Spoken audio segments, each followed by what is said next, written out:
Teaching writing to students is actually a lot like sports. We can learn a lot from coaches. Think about it like this. In English programs across the country, we teach children how to write simple, compound and complex sentences. Well, that's 3. But what about tennis?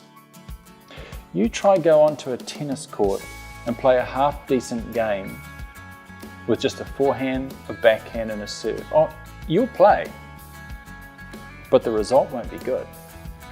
Especially when you come up against somebody who knows the 8 basic shots of tennis. And your forehand, backhand and serve is up against someone who can do a half volley, a backhand slice and a forehand slice. It's over. In fact, it's over before it's even begun. When we looked at how we teach students writing, I started at the top. I was a university professor and academic for 20 years. That was the world I knew. So when we built a writing program, we started with the writing skills a young man or a young woman would need the very first day they entered university. And then we worked backwards. We worked backwards through all the years of their schooling and established the key skills you need to build up. So my program teaches 12 different ways to write a sentence and 8 different ways to write a paragraph.